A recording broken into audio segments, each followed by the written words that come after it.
Rogue is surprised to see the child approaching and thinks about what brings the child here so late at night. The child grabs Rogue and tugs at the cheek, bursting with excitement at the sight of a talking skeleton. Rogue is taken aback by the child's excitement. The child keeps pulling at Rogue's cheek for a moment. Rogue gently takes the child's hand and tells the child to stop. Rogue then tells the child that he has seen lost children in the mountains many times, but this is the first to pat him like this. Rogue asks the child if they did not learn to run away when they see something that is not human. The child smiles and explains that she was taught not to judge based on appearances. Rogue is surprised by that answer. Rogue admits that he was getting sentimental for the first time in a while, and then a strange child appeared. Hearing Rogue's troubled remark, the child asks the identity of her master and notices Rogue's strange sword, wondering if Rogue is a knight. Rogue shows his sword and answers that he is an imperial messenger, a courier who travels the country with the emperor's messages. Rogue adds that he is currently protecting the mountain with a cursed sword, but he is not a master. The child grows extremely excited at the news of an emperor's messenger and asks if Rogue must be very strong. Rogue replies that of course he is strong, since he is entrusted with the emperor's messages, a task not for everyone,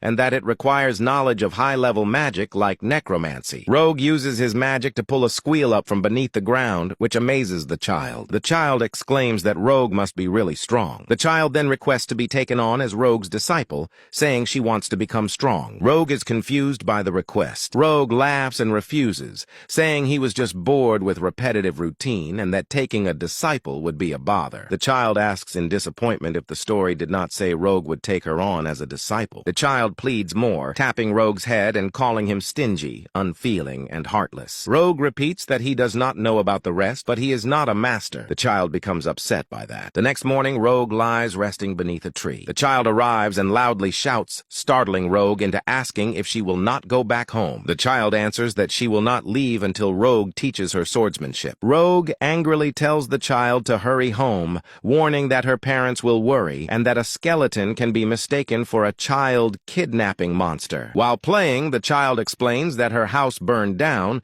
and that her parents also died, and that her mother told her she had to become strong to survive alone. Hearing the child's story, Rogue feels bad. The child insists that she must become strong and asks if Rogue understands. The way the child turns to Rogue and smiles causes Rogue to see his own reflection in her. Rogue, tired, finally agrees and tells the child he will teach her swordsmanship. The child is astonished and overjoyed. Rogue raises his hand and says that it is unbecoming of a strong woman to keep refusing a child's request. It is revealed that Rogue is a woman, which surprises the child even more. The child asks if Rogue was a woman, which angers Rogue, who remains silent. The child thanks Rogue and resumes playing with the squeal, while Rogue thinks that the Emperor's people have suffered greatly and that teaching this child to stand on her own will be atonement for failing to deliver the Emperor's message. Rogue begins teaching the child swordplay with a wooden sword. When they grow tired, they rest beneath the tree. Rogue summons monsters with magic for the child to fight. The child sometimes chases the monsters and sometimes is chased by them. Later, the two pretend to be ghosts and scare a man until he faints. They tire again and return to sleep beneath the tree, with the child's hand resting on Rogue's skeletal hand and the child leaning on Rogue as she falls asleep. Rogue resumes sword training, and over time the child becomes skilled. The child smiles when she looks at Rogue, and Rogue smiles back. 11 years later, a scene shows a girl bathing in a forest lake. Rogue calls the girl and invites her to eat. The girl answers that she will help right away. While they cook, the girl tells Rogue she has something serious to discuss. Rogue asks what it is and comments that she is suddenly setting the mood. Eating together, the girl explains that the village she once lived in was abandoned after a sudden surge in monsters,